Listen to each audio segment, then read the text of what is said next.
반갑습니다, 여러분. 짱그레입니다. 오늘은 제가 라디오 콘텐츠 첫 번째로 진행하게 되었는데요. 이 라디오 콘텐츠는 제가 평소에 하고 싶기도 했고, 제 얼굴 카메라 보면서 좀 말하기 힘든 부분들, 그런 내용들, 그런 것도 같이 다뤄보는 시간이거든요. 저도 좀 편하게 말할 수 있는 그런 시스템이에요. 그래서 오늘은 첫 번째 시간으로 어른들이 저희한테 가르쳐주지 않은 것들에 대해서 좀 말씀드리려고 해요. 정확히는 부모님이라든지 저희를 가르쳤던 선생님들, 그리고 많은 직장 상사들이라든지 저희 위 세대 분들이 저희한테 저는 좀 잘못 가르쳤다고 생각하는 부분들에 대해서 좀 말씀드리고 싶어요. 크게 세 가지인데요. 저는 이 세 가지가 되게 사회생활을 하고 그리고 본인을 지키는데 되게 중요한 것들이라고 생각을 해요. 먼저 첫 번째는 이제 거절하는 법이에요. 이 거절이라는 자체가 저희 한국 사회에서 되게 좀 부정적인 의미로 많이 받아들여졌잖아요. 부모님이 저희를 키우실 때도 그렇고 항상 나이가 많은 사람들 얘기 잘 듣고 본인들이 하라고 하는 건 이유가 있으니까 그런 거에 대해서 저희가 순응을 하고 항상 이행을 하는 쪽으로 많이 가르침을 받았잖아요. 그거를 사회화의 과정이라고 말하기도 하고요.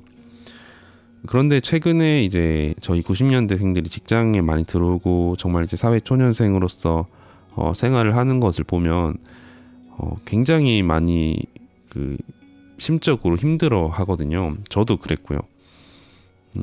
저는 이 주된 이유 중 하나가 저희가 거절하는 방법을 못 배워서라고 생각을 합니다. 사실 저희가 부당한 거라든지 아니면은 제가 본인이 하기 싫은 거에 대해서는 거절을 하는 게 사실 맞거든요. 그런데 저희가 항상 착하게 살아야 된다고 하고 어른들이 말하는 거에 대해서 항상 수긍을 하다 보니까 본인 개인적으로는 절대 이득이 되지 않고 본인을 갉아먹는 일인데도 저희가 그걸 무비판적으로 수용하는 경우도 많잖아요. 그래서 좀 저희 세대들이 힘들어하는 부분이 이런 부분인 것 같아요. 그래서 저는 요즘은 거의 거절하는 게 역량이라고 생각할 정도로 진짜 중요한 것 같아요. 첫 번째로 그래서 말씀드린 거고요. 제가 얼마 전에 제가 변호사분 채널, 유튜브 채널을 보다가 착한 것은 죄악이다라는 제목의 영상을 보게 되었어요. 저는 그거 보면서 되게 많이 공감을 했는데 이 착한 거가 사실 진짜 저희가 착한 게 아니라 저희는 다 이기적이거든요. 기본적으로 이기적이라는 것을 인정을 하고 시작하자고 변호사분은 말씀을 하셨어요. 그래서 저희가 실제로는 이기적인데 겉으로 계속 착한 거를 이제 연습하고 그러다 보니까 예를 들면 이거를 좀 해달라고 했는데 좀 하기가 싫어요. 그러면은 처음에 거절을 하면은 당연히 그 상대방 기분 나빠할 수 있고 이제 좀 멀어질 수도 있겠죠. 그런데 만약에 내가 이거를 계속 들어주고 했다가 아니라고 생각하는데 수십 번을 들어주는 거예요. 그러다가 나중에 긴 시간이 지나고 나서 그걸 갑자기 이제 거절을 하고 이제 빵 터트려 버리면은 상대방 입장에서는 너 왜 이렇게 변했냐, 예전엔 다 해주지 않았냐, 이런 식으로 당연하게 생각을 하다가 뒤통수 맞은 것처럼 얘기를 한다는 거죠. 그래서 저희가 적시에 거절을 잘 하는 게 정말 서로한테 윈윈이지 않나 싶은 생각이 들어요. 그런 신호들을 저희가 주는 방법을 알아야 되고 정말 저는 중요하다고 생각해요. 특히 요즘 많이 일어나고 있는 사건들이나 이런 걸 봤을 때는 거절하는 것도 연습을 많이 해야 되고, 저도 굉장히 쫄보였어요. 직장 처음 들어오고 사회생활 처음 할 때는 정말 소심하고 그랬는데 연습을 통해서 지금은 제가 진짜 아니다 싶은 거는 아니다라고 말을 확실히 해요. 그게 저는 이제는 아무리 높은 사람이라고 해도 그런 거에 대해서는 거리낌이 없어요. 제가 개인적으로 생각할 때 철학과 가치관과 안 맞는 것들은 제 의사를 표시하고 의사를 표시하는 것 자체가 잘못된 건 아니라고 생각하기 때문에 그런 부분에 대해서는 많이 고쳐서 훨씬 더 그런 부분에 있어서는 스트레스를 많이 줄여 나간 것 같아요. 그래서 거절하는 방법 굉장히 중요한 것 같고, 그다음에 두 번째는 착실히 공부하면 인생이 편다라는 이제 신화에 대한 겁니다. 사실 저는 뭐 중학교, 고등학교 초반까지는 공부를 잘하는 학생이 아니었고 중위권 정도였는데, 어떻게 좀 운이 좋고 좀 시기적으로 열심히 하는 순간이 있어가지고 좋은 성적으로 졸업을 하고 명문대학교에 진학을 하고 많은 사람들이 기대감을 받았지만, 저는 일단 그렇게 생각을 해요. 공부 자체는 되게 중요한 거거든요. 우리가 공부를 잘한다는 것, 뭐 공부에도 여러 종류가 있지만 뭐 수험 공부든 아니면 개인적으로 어떤 수양을 하던지 간에 공부는 되게 좋은 거라고 생각해요. 해야 되고, 저희가 공부를 아예 안 하고 살 수는 없겠죠. 그런데 이제 저희가 들은 바로는 사실 막 그런 얘기도 많았어요. 막 스카이 인서울 못하면은 인생 망한다, 이런 프레임으로 계속 살다 보니까 사실 진짜 실제로 그렇진 않거든요. 제가 봤을 때는 공부로, 진짜 공부만으로 먹고 사는 사람들이 이제 세상에 그렇게 많이 없어요. 저희 자본주의 사회에서. 그렇기 때문에 공부라는 게 또, 그리고 기질적인 요소가 중요하고 환경적인 요소가 굉장히 중요하다 보니까 공부만으로 그 사람의 모든 걸 평가를 할 수가 없는데, 저희가 학창 시절 때는 너무 공부로 그거를 잣대를 들이밀었잖아요. 솔직히 저는 불리할 게 하나도 없어요. 근데 그 시골에 가면은 막 대학교 잘 가면 플랜카드가 붙거든요. 저희 학교 학년이 500명이었는데 한 거기에 20명 정도 있었어요. 저희는 그렇게 공부를 잘하는 학교가 아니라서. 그런데 그럼 나머지 480명은 다른 학생인가? 라는 생각이 들었어요. 물론 공부를 잘해서 그거에 대해서 칭찬을 받고 하는 거는 뭐 좋은 거지만, 공부랑 자기가 안 맞는데 공부를 안 한다고 해서 그거를 좀 비난하고 거의 뭐 인간으로 취급 안 하는 그런 문화가 굉장히 저는 안 좋다고 봐요. 실제로 제가 좀 취준생들 보면서 안타까운 거는 지금 변하는 세상에서 공부를 되게 많이 해야 돼요. 이게 수험 공부 말고 우리가 세상에 대한 공부를 되게 많이 하고, 저희가 저희 커리큘럼을 짜서 공부를 해야 되는 건데, 어른이 되면 사실 30년을 살았는데도 계속 수험 공부를 하면서, 사실 경제학이라든지 여러 가지 수험에 필요한 과목들은 실생활에서 거의 쓰이지가 않잖아요. 뭐 저희 공기업만 봐도 그런 거에 시간을 투자하고 있다 보니까 사실 좀 많이 답답했어요. 비생산적인 활동이니까. 그래서 저는 오히려 수험 공부로 승부 보는 것보다 만약에 본인이 하고 싶은 게 있으면 그쪽으로 더 공부를 파고, 그다음에 오히려 투자 공부라든지 아니면 세상 공부도 그에 못지않게 중요하다라고 생각을 해요. 그래서 저는 어른들이 공부하면 뭐 예전에 그랬잖아요.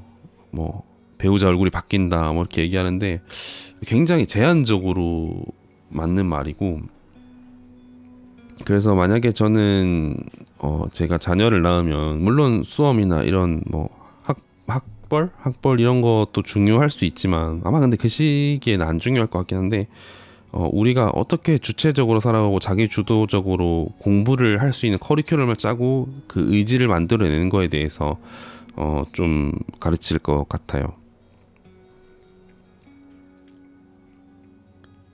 그리고 이제 세 번째 마지막은 자본주의 사회에 대해서 이해를 저희한테 못 시켜줬던 것 같아요. 저는 그렇게 생각하는 게, 지금 중학교 고등학생들이 하는 국영수 중에서 영어 수학을 절반으로 줄이고 그 시간에 경제학 말고 경제의 자본주의에 대한 커리큘럼을 넣어야 된다고 생각을 해요. 사실 제가 작년 초반 때 주식을 시작하고 제 친구들 그 동학개미 운동이라고 하죠. 그렇게 주식을 최근에 하는 사람들이 많아지는 게 이때까지 사실 저는 속아왔다라는 거에 대한 표출이라고 생각을 해요. 저희가 기존에는 노동소득으로 적금을 잘 해서 그걸로 뭐 집을 마련하고 이런 것들이 전통적인 사회에서 저희 윗세대에서는 그게 통할 수 있었지만, 지금은 진짜 불가능해요. 불가능하고 연봉 1억을 받아도 쉽지 않고 거의 불가능하기 때문에. 그리고 기성세대 분들도 사실 그렇잖아요. 월급을 모아서 돈을 모은 게 아니라 자본이 자본을 낳은 거거든요. 그래서 자본가라고 하잖아요. 자본을 가지고 있는 사람들이 계속해서 돈을 벌 수밖에 없는 구조가 자본주의 사회인데, 그거를 부정을 하는 게 저는 학교 교육과 부모님들이 저한테 가르친 거라고 생각을 해요. 돈을 버는 거는 정말 저는 좋은 거라고 생각을 하거든요. 왜냐하면 필요한 거니까. 필요한 거를 우리가 얻어야 되는 거잖아요. 그런데 너희는 공부만 하면 되고 돈 같은 거는 나중에 나이가 들어서 배우면 된다라고 하는데, 저는 최소한 15세 이전에 이런 주식이라든지 유가증권이라든지 여러 가지 어떤 산업에 대한 이해, 이런 것들을 가르쳐야 된다고 봐요. 왜냐하면 저희가 또 뭐 천연자원이 엄청나가지고 그거를 수출하거나 뭐 지정학적 위치가 아주 좋아가지고 뭐 그런 것도 아니잖아요. 그러면 결국에는 저희가 이런 상황들을 현실적으로 깨닫고 그거에 대해서 본인의 상황에 맞게 대비를 해야겠죠. 물론 노동소득이 아예 필요 없다는 건 아니에요. 왜냐하면은 자본이 없는 사람들은 노동소득을 기반으로 해서 그거를 키워나가는 게 필요한 거잖아요. 근데 그거를 저희가 너무 늦게 알았다고 생각을 해요. 그래서 저도 주식 같은 거 하면서 되게 인생이 많이 바뀌어 나가고 있는 게, 주식으로 사실 뭐 30%를 벌었다 50%를 벌었다 뭐 이런 사람 많은데, 저는 그런 것도 중요하지만 분명히 저는 마인드셋이 훨씬 더 중요하다고 생각해요. 주식을 하기 전에는 제가 개인으로 살았다면, 주식을 하고 나서는 좀 기업가적 관점에서 세상을 많이 바라보게 된 것 같아요. 이 사업에 대한 전망이 어떤지, 그거에 대한 근거가 뭔지 좀 논리적으로 이성적으로 생각을 하게 되고, 항상 이 근거를 찾는 연습들을 통해서 주식이 아니라도, 투자가 아니라도 다른 다른 삶을 사는 데 있어서도 많은 도움이 되더라고요. 예를 들어서 제가 사업을 펼친다고 생각했을 때 진짜 이게 타당한가? 이게 소비자들이 받아들일 수 있을까? 유튜브도 마찬가지예요. 제가 어떤 콘텐츠를 올리면은 좀 근거를 가지고 해요. 방향성도 있어야 되고, 이 사람들이 기분 나쁘지 않으면서도 내가 하고 싶은 말을 찾으려면 그 중간점에서 타협도 해야 되고, 여러 가지 여러분들한테 정보를 드릴 때 근거를 가지고 이성적으로 만들어야 된단 말이에요. 제가 뭐 남들처럼 오락적인 그런 뭐 어떤 먹는 방송이라든지 아니면 그렇게 재미있는 콘텐츠는 사실 아니잖아요. 그렇기 때문에 정보 전달력이기 때문에 그런 식의 또 적용이 가능하더라고요. 그래서 저는 이제는 그렇게 생각을 해요. 저희가 자본주의 사회에서는 자본이 없으면 되게 비참해져요. 이게 진짜로 뭐 행복할 수는 있겠죠. 근데 행복할 수 있는 가능성이 굉장히 줄어든단 말이에요. 그러면 우리는 최종 목표가 이제 그런 자본이면은 자본을 어떻게 얻을 건지에 대해서 어릴 때부터 체계적으로 트레이닝을 하고 이제 그거를 지금 실행에 옮겨야 되는 때가 온 거죠. 근데 실행에 옮기려고 하니까 너무 이제 좀 크게 베팅하게 되고 조금 이렇게 근거를 가지고 해야 되는데, 글쎄요. 지금은 제가 아직 많이 부족해서 계속 공부하고 있지만 정말 재밌는 세상인 것 같고, 조금 제 하나의 자아가 더 생긴 느낌이라고 할까요? 그런 생각이 들어서 저는 경제관념, 자본주의에 대한 것도 만약에 제가 자녀를 낳으면, 요새 막 그런 책들 있잖아요. 뭐 주식을 사줘라 뭐 이런 거는 뭐 단편적인 이야기고, 뭐 꼭 주식을 사줄 필요는 없겠죠. 주식만이 투자는 아니니까요. 그런데 어떻게 이 세상이 흘러가는지, 자본이 어떻게 흘러가는지 대해서는 정확하게 알려줘야 된다고 생각해요. 그거는 뭐 나쁜 게 아니에요. 아이한테 되게 정확한 팩트를 알려주는 거잖아요. 그래서 좀 그런 부분들이 아마 저희 아버지 어머니 세대들, 뭐 저희 부모님뿐만 아니라 거의 대부분의 부모님들이 그렇게 교육을 하셨을 거예요. 사회 전반적으로 그랬으니까. 그런데 그분들의 자본주의랑 저희의 자본주의 세상이랑 완전히 좀 달라졌다고 생각을 해요. 저희는 훨씬 더 목숨을 걸어야 되는 정도로 힘든 상황이 됐기 때문에 이런 공부를 좀 더 빡세게 좀 해야 된다고 생각을 합니다.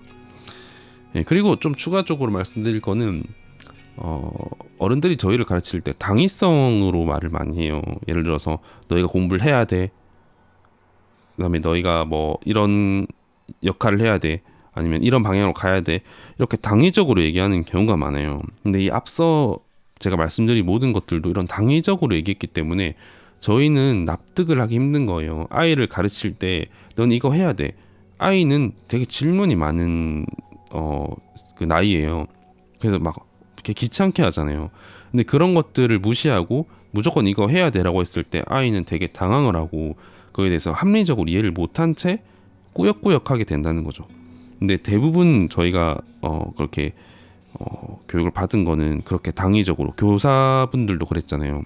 항상 뭐 공부라든지 이런 것들도 너무 그렇게 밀어붙였기 때문에 저는 그거에 대한 부작용이 이제 나이가 들어서 많이 나타나요. 물론 그 시기 때도 뭐 우울하고 그럴 수 있겠지만 그게 그때는 어떤 감정적으로 많이 힘들었다면 지금은 현실적으로 그런 잘못된 교육으로 인해서 지금 저희의 인생이 망가질 수도 있기 때문에 저는 되게 잘못됐다고 생각을 하고, 아이들도 바보는 아니에요. 아이들이 뭐 지적 수준이 낮을 수는 있지만 그걸 높이려면 저희는 합리적으로 사고하는 방법을 가르쳐야 된다고 생각을 하거든요.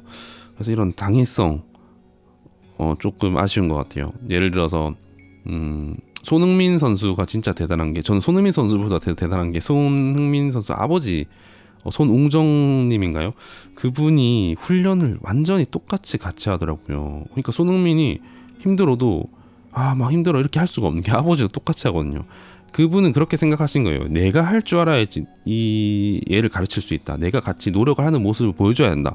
이렇게 해서 가르친 건데, 대부분 저희한테 그러잖아요. 부모님들 공부하라고 하는데 부모님들은 공부하나요? 저는 뭐 그런 부분에서 많이 아쉬운 것 같아요. 본인들이 공부를 하고 발전적인 모습을 보여야지 우리가 나아갈 수 있는 건데, 우리가 따라하는 거잖아요. 애기들은 따라하는데 그럼 뭘 보고 따라하겠어요? 노는 거 보고 따라하는 거예요. 그러면서 말은 공부하라고 하고 학원 보내니까. 그래서 더 계속 악순환이 일어난다고 생각을 하거든요.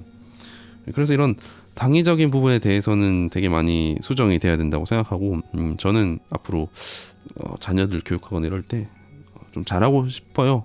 자녀들뿐만 아니라 뭐 강연을 나갔든지 아니면은 뭐 누군가 어떤 얘기를 할 때도 전 항상 이런 부분을 좀 강조하는 편이거든요. 그래서 오늘 첫 번째 날에는 이런 거 말씀드리고 싶었어요. 사실 오늘 설날인데 저는 집에서 그냥 공부하고 책 읽고 등산 좀 갔다가 밤에 자기 전에 이제 라디오 콘텐츠 하나 마련해놓고 자려고 하거든요. 여러분들은 어떻게 생각하시는지 모르겠어요. 제가 주저리 많이 했는데 저는 맞다고 생각하거든요. 거의 뭐 진리 수준이다라고 보는데 아무튼 이런 것들에 대해서도 여러분들이 나중에 한번 생각해 보시는 계기가 되었으면 좋겠고요. 또 라디오 콘텐츠 한 달에 2번 정도는 해서 여러분들이 공부하다가 지치시거나 아니면 이동 중에 들을 수 있는 그런 콘텐츠로 만들어 보도록 하겠습니다. 아무튼 오늘은 여기까지 하겠습니다. 여러분 감사합니다.